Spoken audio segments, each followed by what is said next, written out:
So this is the beginning of chapter 4. And chapter 4, which is demand and supply, is perhaps the most critical chapter to understand and also perhaps the most difficult to um, understand in this very beginning. So um, we are spending 2 weeks on this chapter, and not only are we spending 2 weeks on this chapter, but because it's such a long chapter, I'm going to split it up into 3 videos. So let's just give you an overview of what we're going to have here.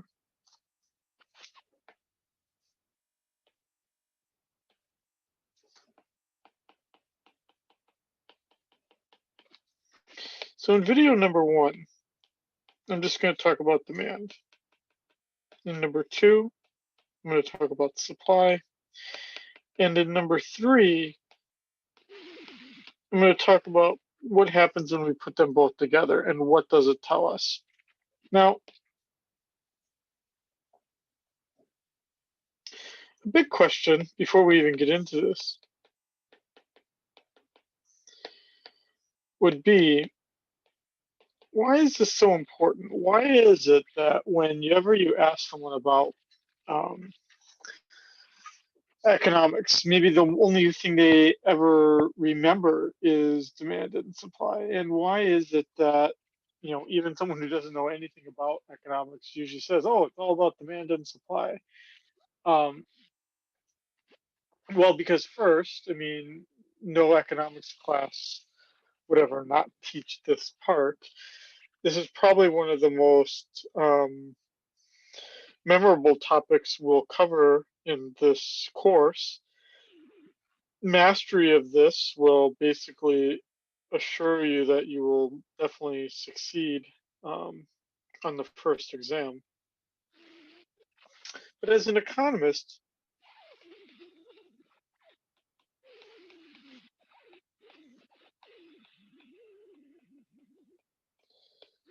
it tells us something so important.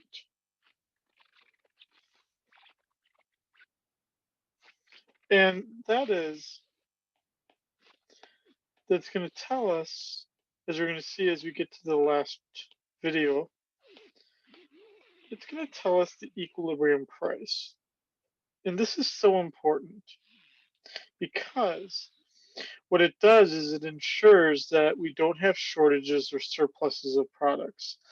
It ensures that basically we get the right price, and we don't, as government officials or public policy members, don't have to say what the price should be.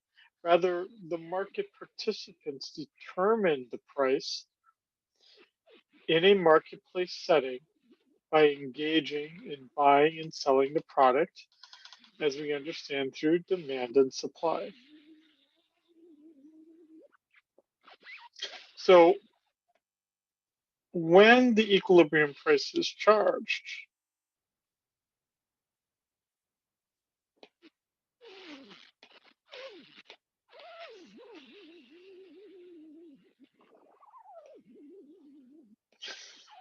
then there are no shortages, meaning not enough of the product, or surpluses, meaning too much of the product is sold, which from an efficiency perspective would make someone probably pretty happy. So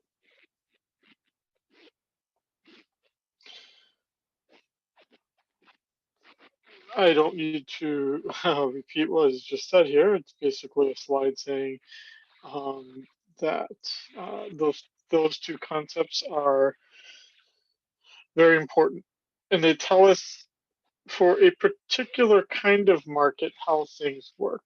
And that kind of market is a competitive market. By a competitive market, on a very simple level, we mean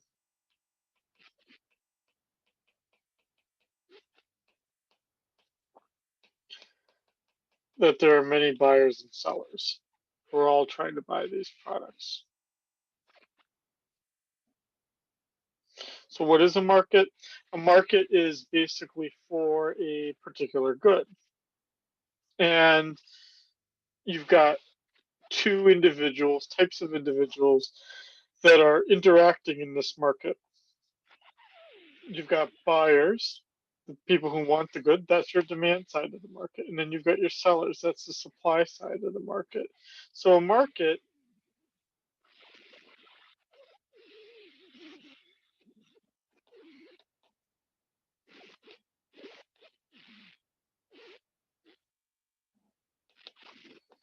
is for a particular product, apples, oranges, limes, lemons, flowers, whatever. It could also be for services, educational service, legal services, car driving services, whatever, there's some service going on.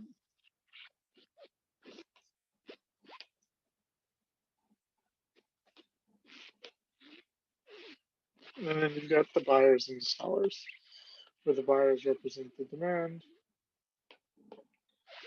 and the sellers represent the supply.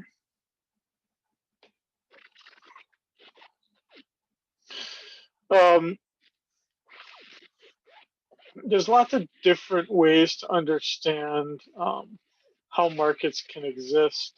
They can be very loosely organized, very tightly organized.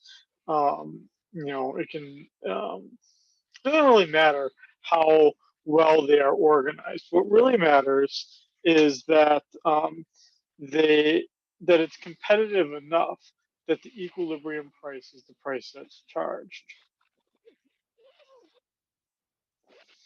And most of the time, what we're seeing here are competitive markets. And this is the one where the key part here is that there are many buyers and sellers.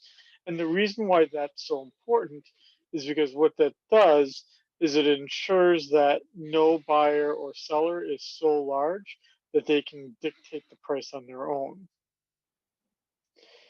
And what's going on in this market is an interaction process. And that interaction process is getting us the equilibrium price and the equilibrium quantity, the price and the quantity where the market basically settles.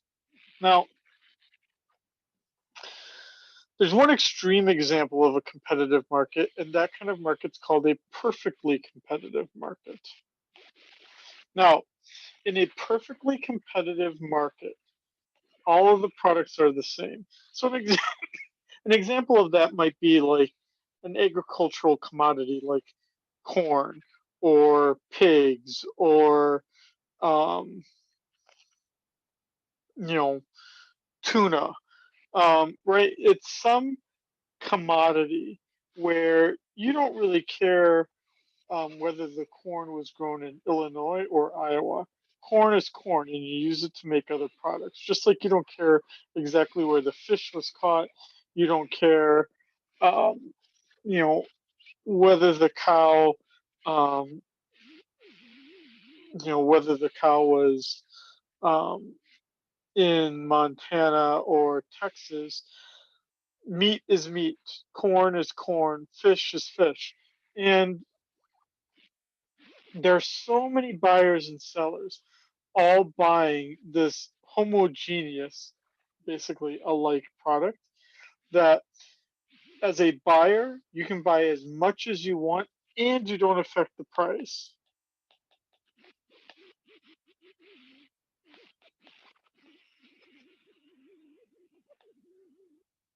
And the reason why the buyers can buy as much as they want and not affect the price is because there are so many other buyers. And just one buyer's decisions, actions, don't have an effect on the market. And then on the seller side,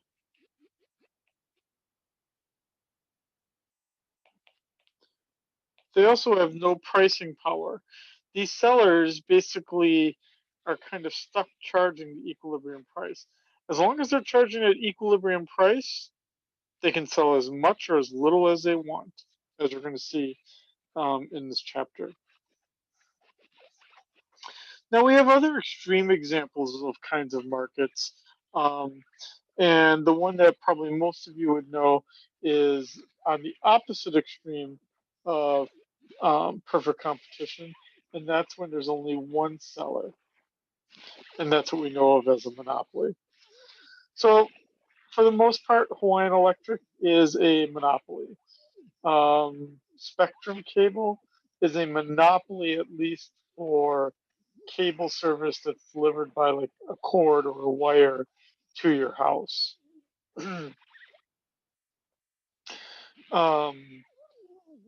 UH, right? It's actually a monopoly, right? There's only one UH system. There's no rival public institution here, right? Unlike California, which has University of California and the Cal State system. Now there are other kinds of markets as well that are between. Sorry, for monopoly, the best reason why it's great to be in a monopoly is that you get to determine the price, which is true if you are making a medication and you have the patent. You can charge whatever you want for that drug, which is why very expensive drugs are researched for a long time, and then when they're passed, very high prices are charged to deliver those drugs because you've got to cover all those research costs, but also because you can basically charge whatever you want, because you are the only firm in town that can produce that needed pharmaceutical drug. Now, between those two extremes of no power to affect the price, as is the case in perfect competition, and the other extreme, which is monopoly is the only seller and it sets the price. The other examples are oligopolies and monopolistic competition.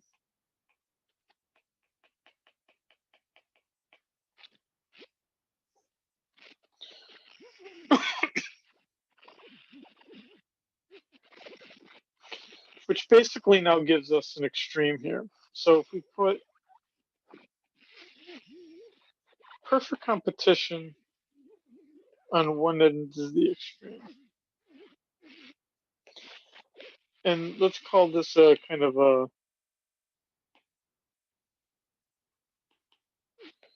a continuum of pricing power, where over on this extreme, there's zero pricing power. And the reason why there's zero pricing power is because you're one seller among bajillions and bajillions of others, and you all sell the exact same product. If I were to try to charge $1,000 more for my product, and it looks just like yours, the one you're selling, because it's perfect competition, everyone's product is the same, no one will buy from me because I'm charging a higher price. And if it's perfect competition and it's a competitive market that is more fair than not,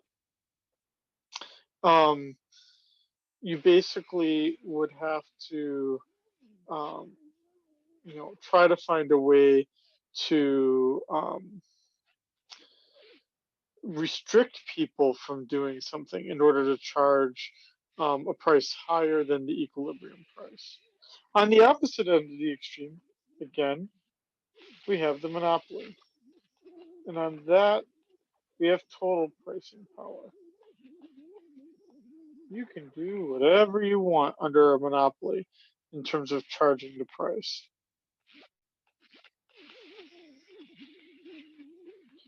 Over here, we'd have the oligopoly. This is when you have like 5 to 8 firms, like the airlines, like the car manufacturers. Um, there's not a lot of competition, but those 5 to 8 firms are going to act very competitively with one another. And that gives them then some pricing power. Not total, right? I mean, not total pricing power.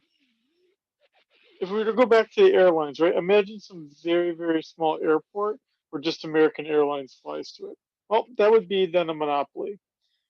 And under the rules in the US society, American Airlines can charge whatever it wants to fly someone from that very small airport. But let's say that there are 3 airlines that fly into the airport, American, United, and Delta.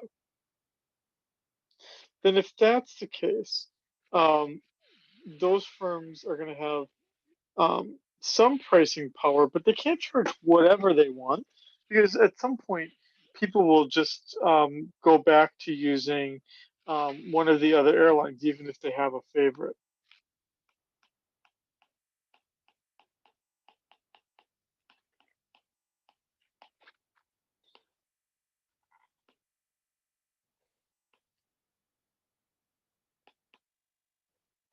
So with the monopolistic competition, the, the the fourth and final one, there's even less pricing power. Now, it contains 2 terms here: monopolistic competition, right? Taking from here and taking from here. Monopolistically competitive markets are quite competitive, but the products sold are each slightly different from each other, right? So if we think of like the soft drink industry and more specifically colas, what we know is that, right, I've got Coke, I've got Pepsi, but then we have lots of other little competitors that sell almost the same and some would argue even superior options for those who drink cola. But you can't just charge whatever you want because your product is only slightly different than someone else's, right? So for the most part, someone who drinks Coke would probably also drink Pepsi. And so Coke can kind of set its price because there is only one Coke. But most people I know aren't like so hardcore, like I only drink Coke and that's the only thing I drink. Most of the time, people should be willing to drink other things. And if to the extent that they are, it makes the markets more competitive. So again, the net result is that they have even less pricing power. Now, let's get into demand. Um, when we talk about demand, we need to distinguish quantity demanded from the law of demand and the demand curve itself. I'm going to come back to this slide here.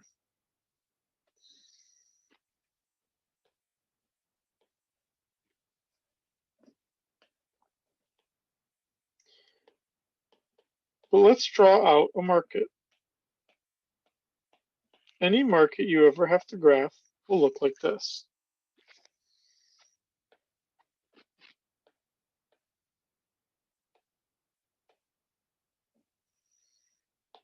What you need to add to this is the name of the market. What is being sold?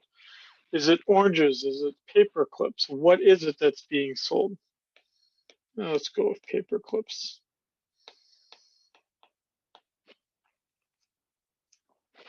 So this then would become the quantity of paper clips.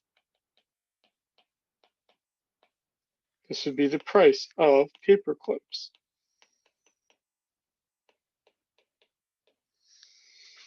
Right, and it's going to start at 0. It's going to go 1, 2, 3,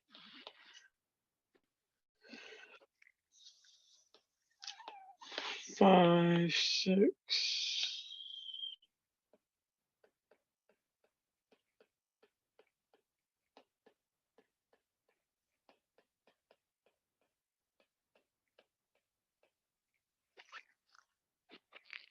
Now,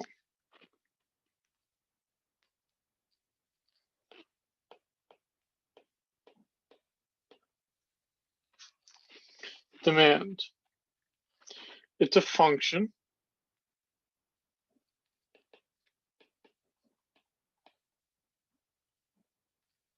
And that function tells us my willingness and ability to buy the good at a particular price.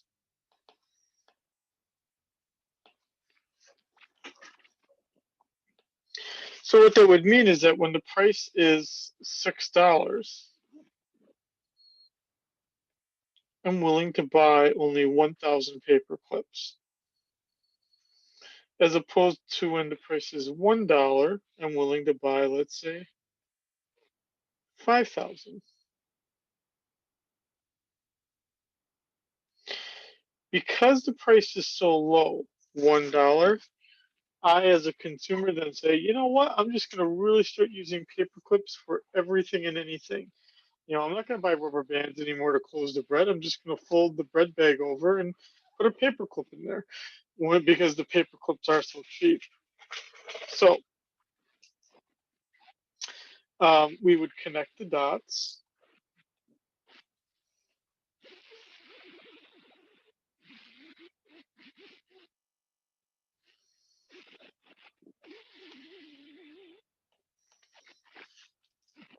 And that demand function is going to tell me that when a certain price is charged, I'm going to buy this much. So you go from price to quantity. The price drives the quantity.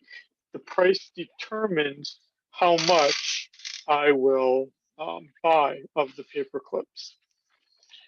When it's 6, I don't buy very much. When it's 1, I buy a lot. So on and so forth. Let's go back to the previous slide. Now,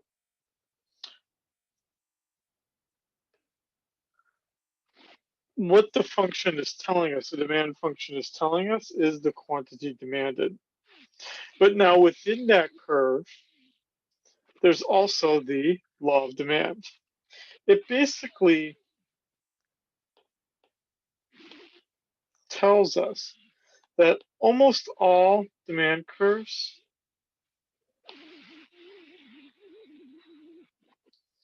are downward sloping. What does that mean? That means that when the price goes up, the quantity goes down. The quantity demanded goes down.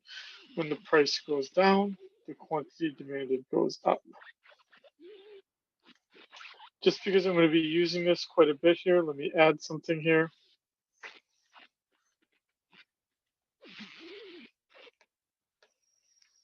When I say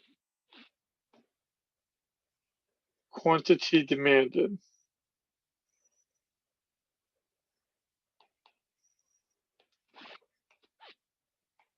I'm typically going to write it out like that. Quantity demanded, Q subscript D. It's going to be determined mathematically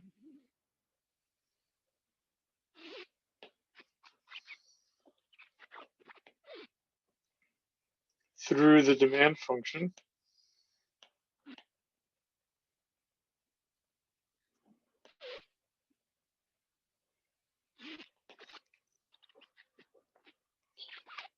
And it is each point on the demand curve.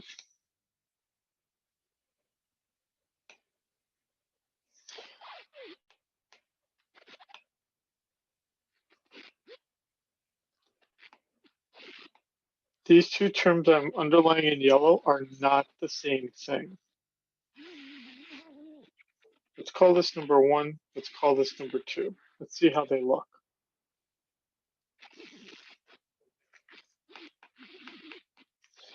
Number 1, which is basically quantity demanded,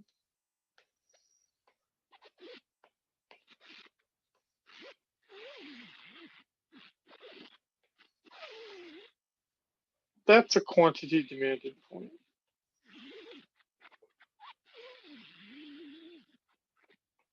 because we do get a quantity out of it.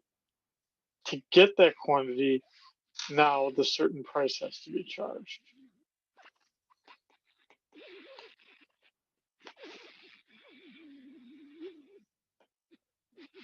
The demand curve is the entire function, which contains a finitely large number of points.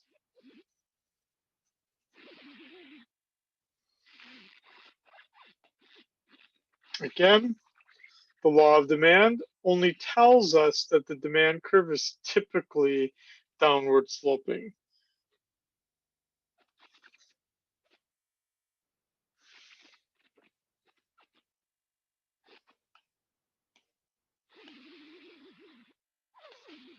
Why does demand slope downward?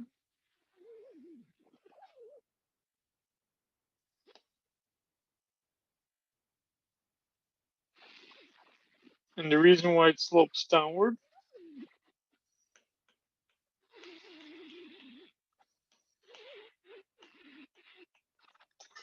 part of it is our law of demand, which again says as price goes up, quantity demanded falls. If price falls, quantity demanded goes up. These are driving each other.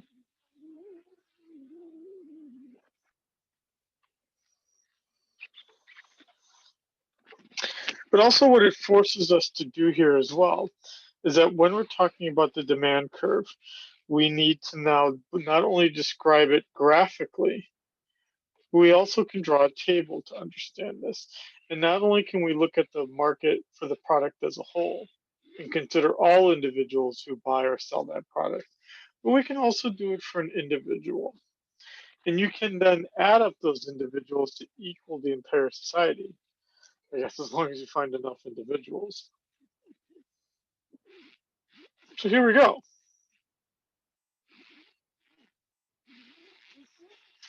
I'm going to pause it here so you can kind of just read this, and then we'll pick it up from there.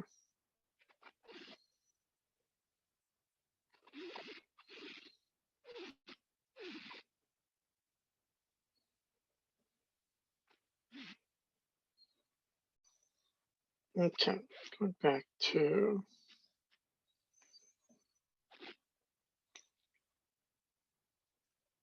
this picture here. So what we're seeing here is both the demand curve and the demand schedule. This is the schedule. Now what this is doing is basically connecting all the points on that graph. So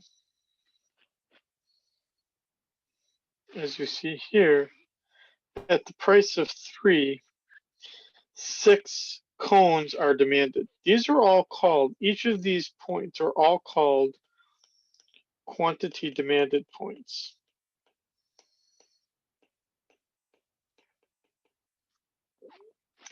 And the entire curve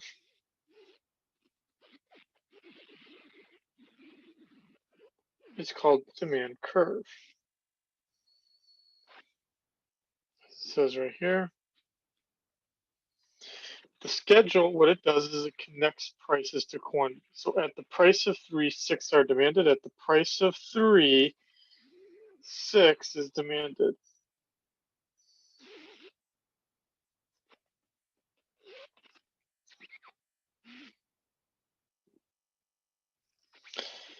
As the price falls, there's an increase in the quantity demanded.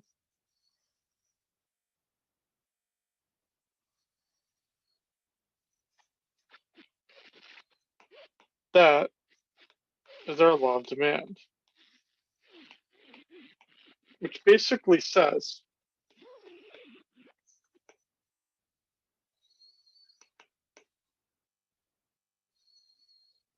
holding everything else constant. As the price falls, so we're starting here with the price. As the price falls,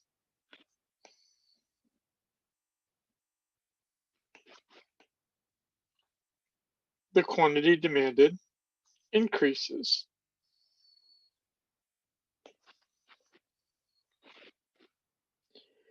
if we're here at the price of 2, now 8 cones.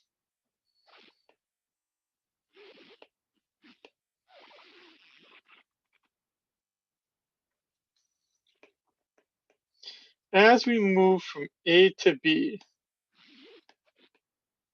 the price falls,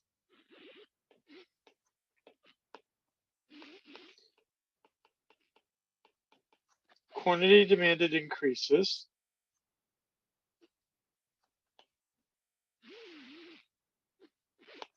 and this is a movement along the curve.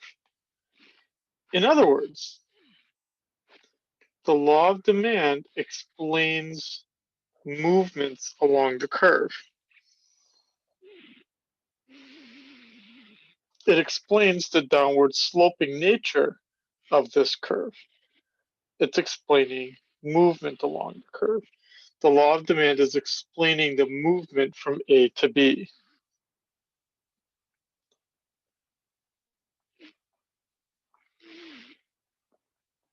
Now, a very simple thing to break down here as well is that we have both a market demand curve, which would be the sum of all of the individuals that are buying that same product. And then we've also got individuals that would be buying their good. They would just have a regular demand curve. But when we add up all those individual demand curves, we get a market demand curve.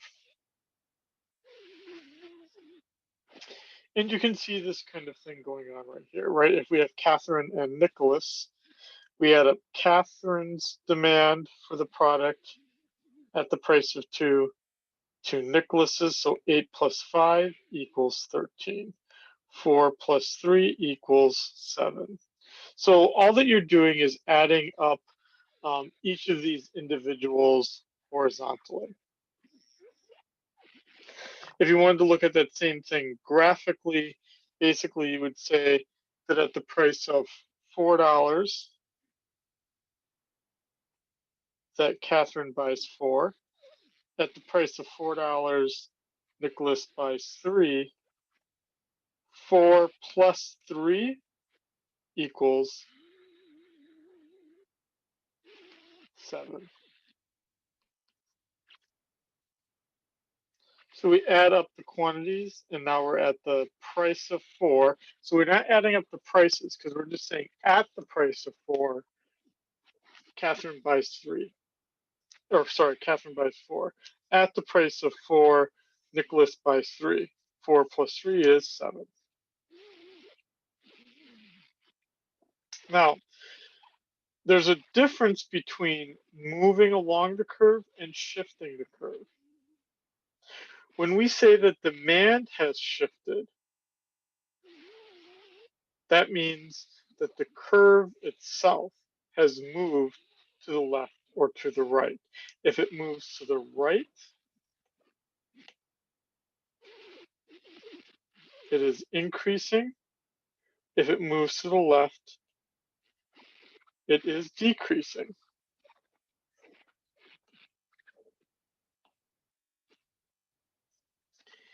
So if I say that there is an increase in quantity demanded,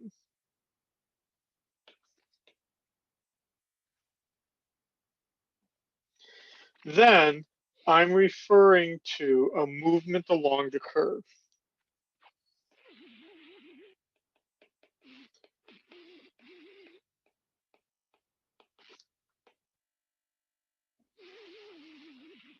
This is a movement along the curve.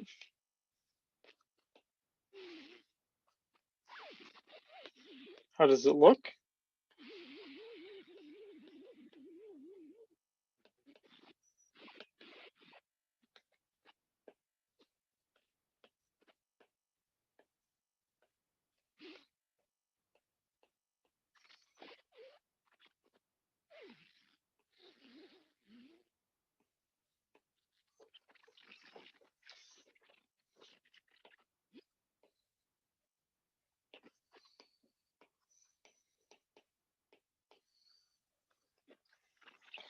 As the price goes up, quantity demanded falls again. Typically, economists like to write it quantity demanded as Q subscript D.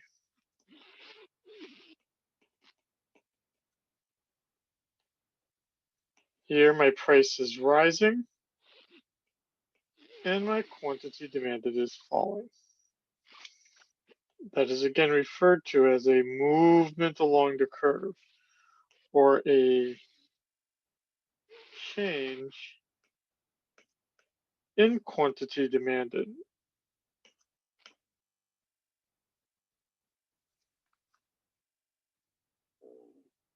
But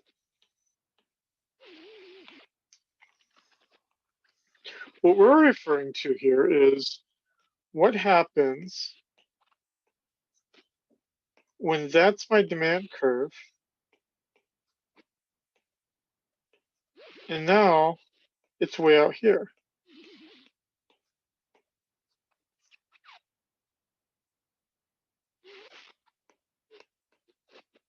How did this happen?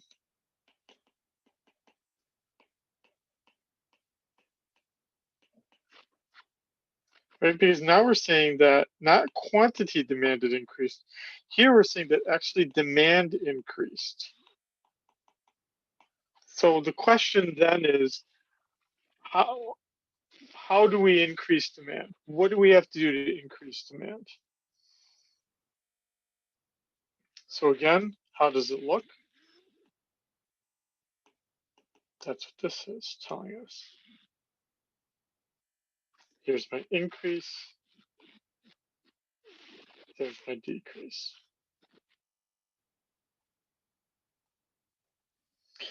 Well, what shifts the curve is any one of these 5 things. Income, the price of related goods, tastes, expectations, and the number of buyers. And we're going to basically look at all 5 of these things. Let's start with income. Well, let's also go back here.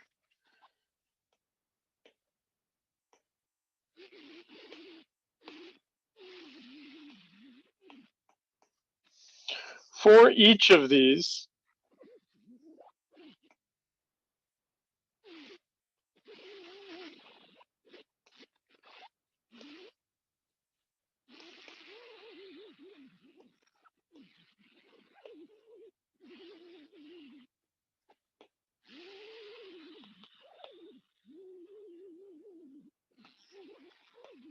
what we're looking at here is with each of these, how does the demand curve shift when one of these 5 things change? So that's what we're going to look at here.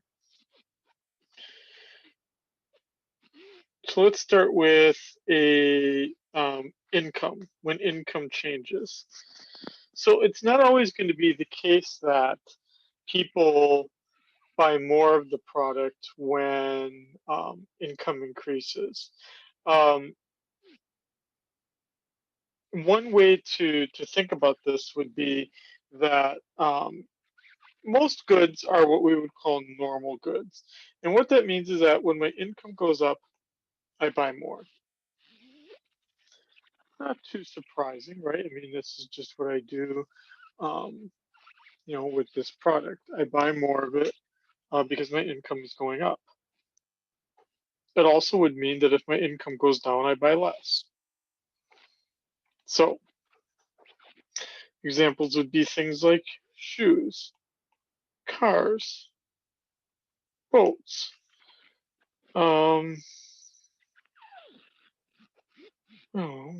books, electronics, houses, any number of things here. It's the case that if I all of a sudden became a famous actor, I probably would buy more houses and more cars and more shoes.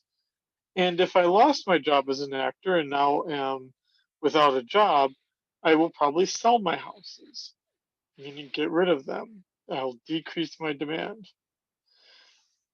But there's actually a set of goods that are also inferior goods. It's not very large, but there's a number of goods out there where when your income goes up, you actually have a decrease in demand. So like a great example of that is the bus, right? I mean, yeah, it's great to be environmentally conscious, but right, I mean, the bus is also inconvenient, right? It can be. It can be crowded, and during COVID, that could certainly be dangerous. But it also could be dangerous, right? Because you don't really know the people that you're on the bus with. If you have some kind of disability, riding the bus can be made even more difficult. Um, you can't go and buy a whole bunch of stuff at Costco and then get on the bus. So you have some lack of access to like storage space. So usually, right, if I had no job and then all of a sudden I got a job, I probably would buy I probably would buy um, a car to drive in. Okay, I'm gonna pause the video here for 1 second.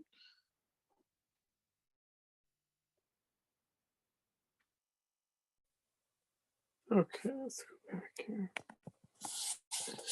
So the bus would be an example of an inferior good. You know how like Target's got that like brand that they have, of the same products, like what's it called? Like I think it's like called Up and Up, right? I mean, like rich people don't buy Up and Up, right? It's people who, are making right, sacrifices, right? Am I gonna buy diapers for my kid or pay the rent, right? If you need to be able to do both, you might buy the Up and Up diapers, even though they're not as great. In this case, you have the same event happening, income going up, but now the demand curve moves in the opposite direction. Show what this looks like.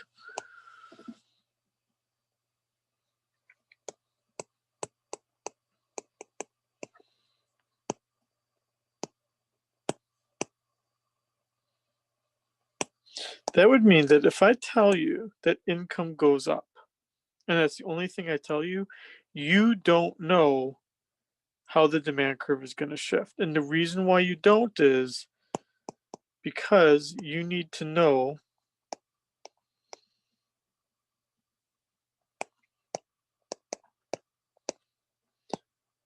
whether the product is normal or inferior.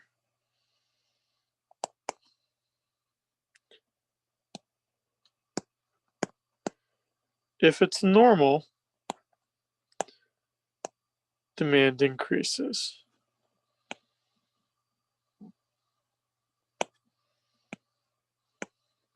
If it's inferior, demand decreases.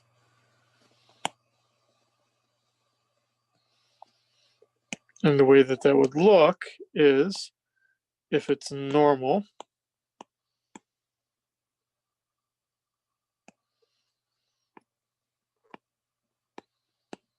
my demand curve would shift out.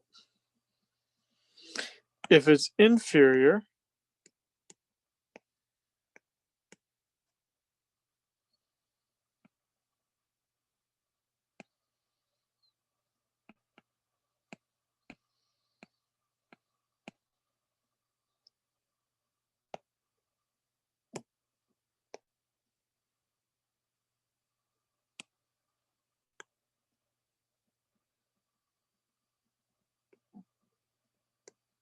then my demand would decrease.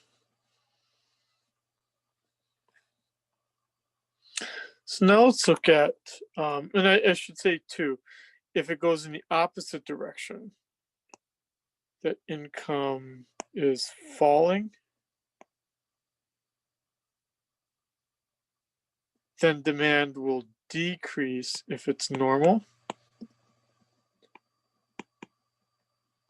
and will increase if it's inferior.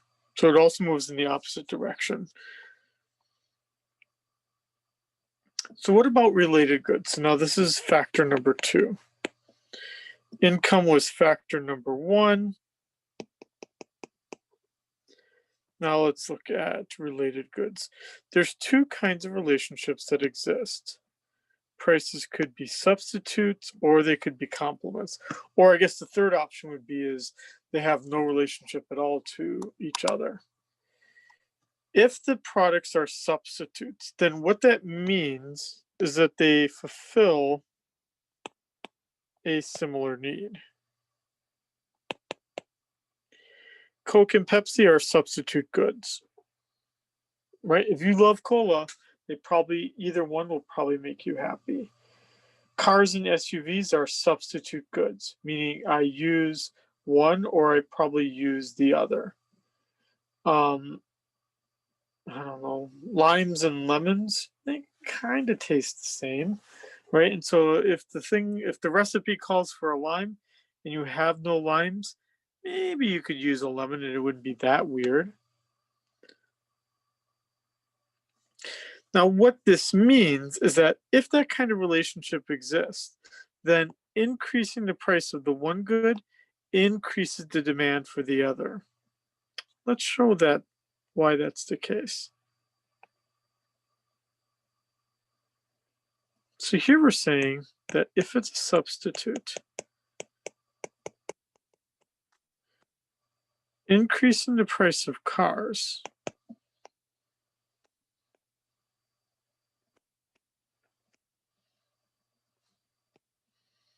increases the demand for SUVs. So what do we know is going to happen here? In the car market, we know that, so Q is always standing for quantity, P is always standing for price. Here's my demand curve. And I'm saying here, I'm going to increase the price. So the price is going to go up. So I'm going to move along the demand curve in the car market. But now in the SUV market, which is right here, the change now is going to be represented by this. Now, the reason why it looks like that for the SUV market is, first, nothing happened to the price for SUVs. But also what's happening here is that fewer people are buying a car because cars are getting more expensive. So then people would say, why am I buying this even more expensive car when I could just have a big SUV? So they shift their purchasing to the substitute good. And so the substitute exists between cars and SUVs. That's the nature of the relationship between these two products. These two products have a relationship with each other. And that is that they substitute for one another. Not for nothing, but this is one of the things that's often done in a marketing campaign, is that you try to say that your product is not a substitute for another. Remember how I talked about like that Up and Up brand of diapers?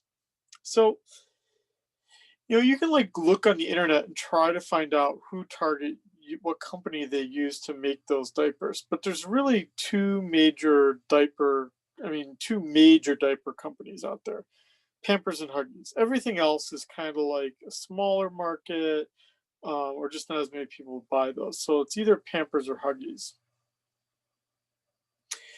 But if you're anything like me, like when I had my very first child, I bought Pampers. Pampers are like the most expensive.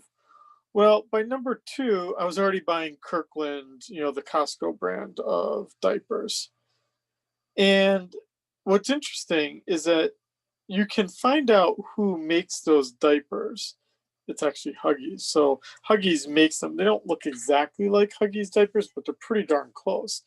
But on the box, on the Kirkland box, it even says like, we don't, they don't advertise that Huggies makes them.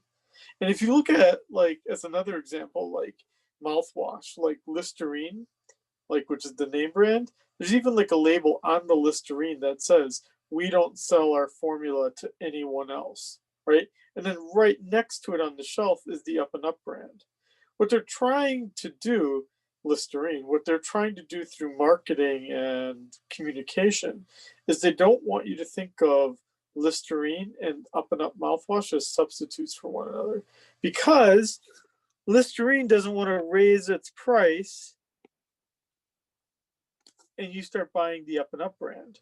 They don't want you to think it's a substitute, because if you just like the Listerine formula, we don't want, right, if we're Listerine, we don't want you to start buying Up and Up. And maybe you won't, because you'll think this is the only place you can get that formula from. So then our other relationship is that they could be complements with one another. This is then saying that you increase the price of the one and you decrease the demand for another. When goods are a complement, they're basically used together. Keyboard and a mouse.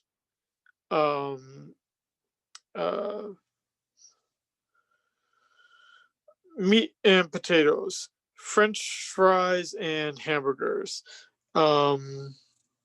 Left shoes and right shoes, right? Unless you're a pirate, right, you're probably going to buy a left shoe and a right shoe. Increasing the price of the one good is actually going to decrease the demand for the other. Let's look at how that works.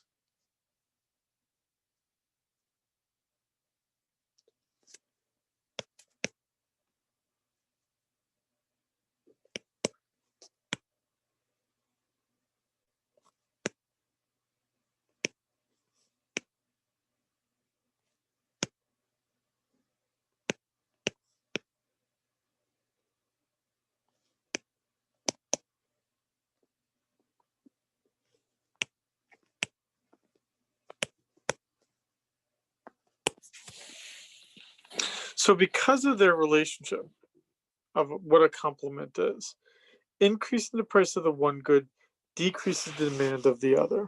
Let's look at how that works.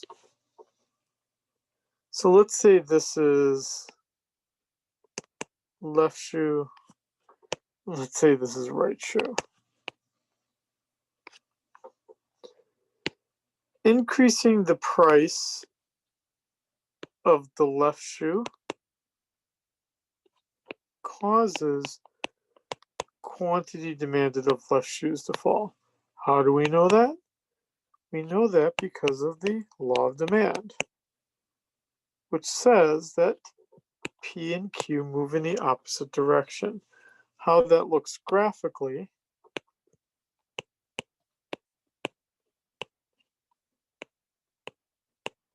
is that in the left shoe market. In the right shoe market, though, now and this is important what I'm saying here right now. In the left shoe market, the price went up, so fewer people are buying a left shoe. Let's just say shoes are sold separately. Left shoes are sold separately from right shoes. If the price of left shoes goes up, fewer people will buy left shoes. But in the right shoe market, I didn't change the price of right shoes, but the thing they buy with right shoes, which are left shoes, have gone up in price. So the result of that is that the demand for right shoes is going to fall, because now they're not buying left shoes because the price went up. So then why would you need a right shoe?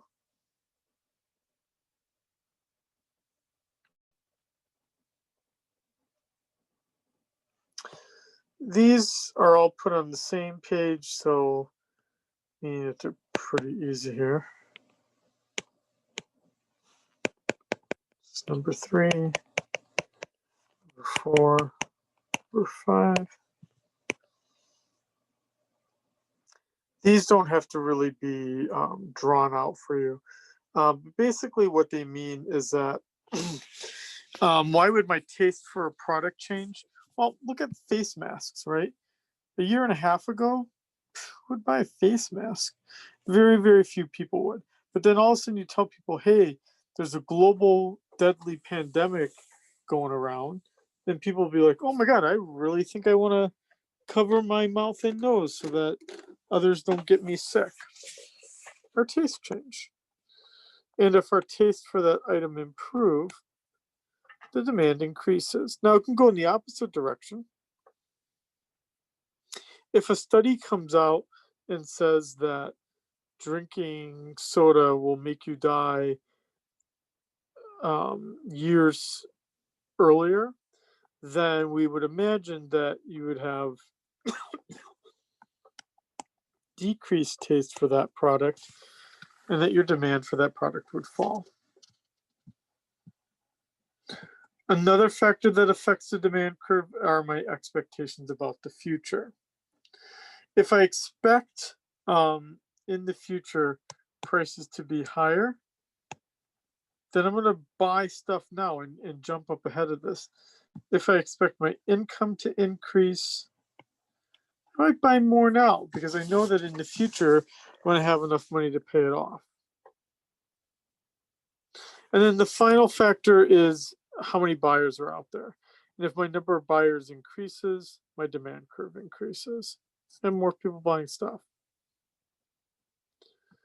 And so here we go. This, you should commit this chart to your memory. When you're getting ready to take the exam, have this slide out. But basically, if I change the price of the good itself, that's where I move along the curve. Any of these other things are all shifting the curve. And they only shift in one of two directions. Either they increase or decrease demand.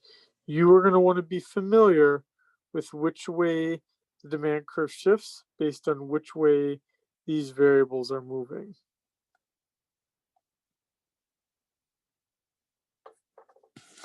Okay, I'm not going to really cover this case study because that's not really the point of this course. You can read it. I mean, I'm not stopping you from reading it. But one of the key concepts then that we covered here, and this is important for this first video, is again, there's a difference between shifting the demand curve, which we represent as that,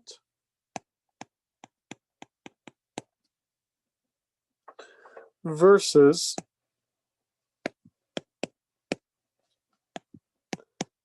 quantity demanded increasing or decreasing.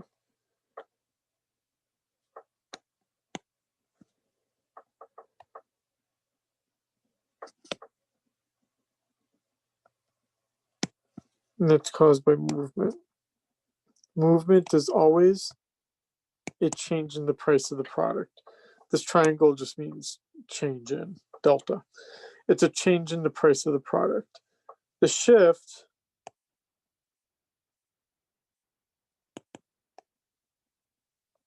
that's if something happened, like tastes, like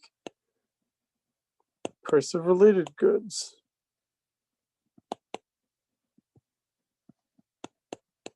etc., etc. And again, they look different. This is our shift. This would be a decrease.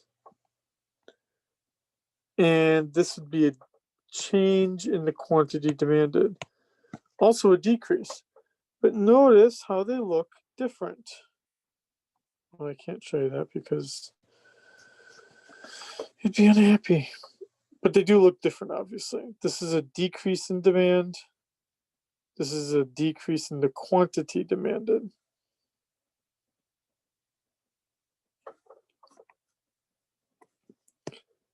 I absolutely guarantee you this will be on the exam, shifts and movements.